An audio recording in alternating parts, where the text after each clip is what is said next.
안녕하세요. 오늘은 사도행전 강의 세 번째 시간입니다. 오늘은 사도행전 1장 3절 말씀 가지고 예수님의 40일간의 행적이라는 제목으로 하나님의 말씀 함께 나누려고 합니다. 3절의 말씀은 십자가 순환 후 부활하시고 승천하시기까지 40일간의 예수님의 행적을 요약하고 있습니다. 여기에서 고난받으신이라는 단어는 고통을 겪는다라는 것을 의미하고, 그리고 그것은 곧 그리스도의 고통과 죽음을 말씀하고 있습니다. 십자가 죽음을 통해서 예수님은 인간의 죄에 대한 대가를 지불하셨습니다. 그리고 죽은 자들 가운데서 살아나심으로 예수님은 인간이 직면하고 있었던 죽음을 완전하게 정복하셨습니다. 이제 우리는 이러한 사실을 믿는 자들에게 능력 있는 새 생명의 역사를 가능하게 하셨다라는 사실을 믿어야 합니다. 예수님은 고난받으신 후에 다시 살아나심을 사람들에게 보여주셨습니다.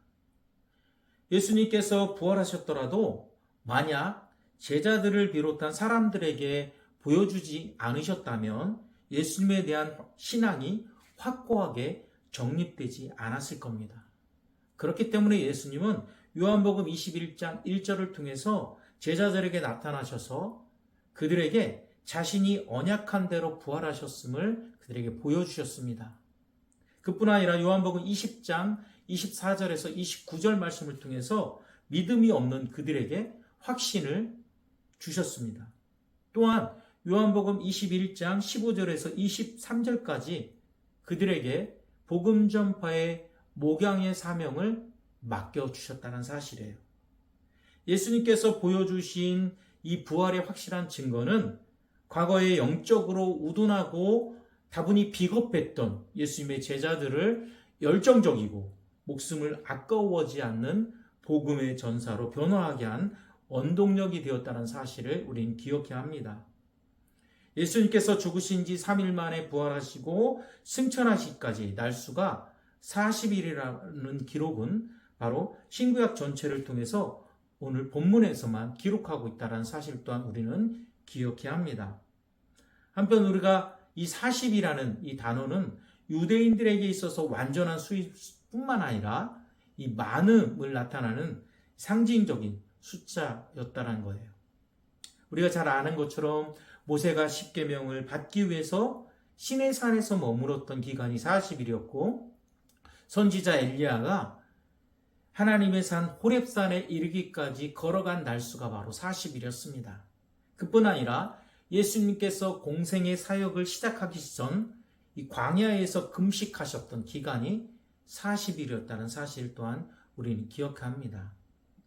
본문에서 누가가 이 40일이라는 기간을 강조하는 이유는 바로 부활하신 예수님께서 제자들과 함께 머물러 계시며 저들에게 자신을 보여주시고 그리고 하나님의 일을 말씀하신 날수가 결코 부족하지 않았다라는 사실을 분명하게 말씀하고 있다는 거예요.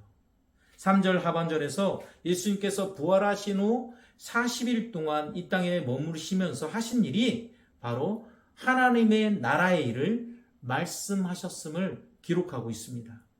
여기에서 하나님의 나라라는 표현은 사복음서와 사도행전에서 60회 정도 사용되고 있습니다. 그런데 이 중에 38회가 누가복음과 사도행전에서 사용된 것을 볼 때에 누가에게 있어서 하나님의 나라의 개념이 매우 중요한 개념이었다라는 사실을 우리는 기억해야 한다는 거예요.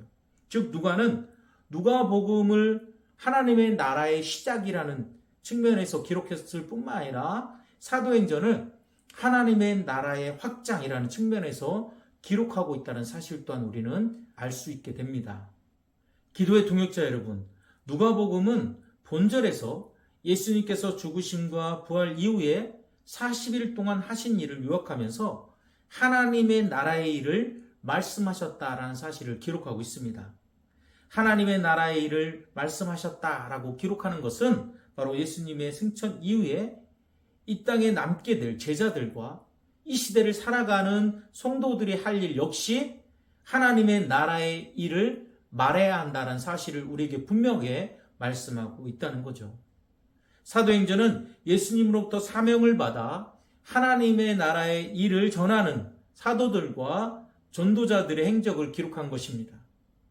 이것은 바로 하나님의 나라의 일을 전하는 사도들과 제자들처럼 우리들도 하나님의 사랑과 진리와 의를 또한 복음을 전하는 복된 삶을 살아가는 것이 바로 우리에게 주신 사명이라는 사실을 우리가 기억하고 이 한 주도 믿음 안에서 승리하는 삶을 살아가는 은혜가 우리 가운데 있기를 주님의 이름으로 간절히 축원합니다.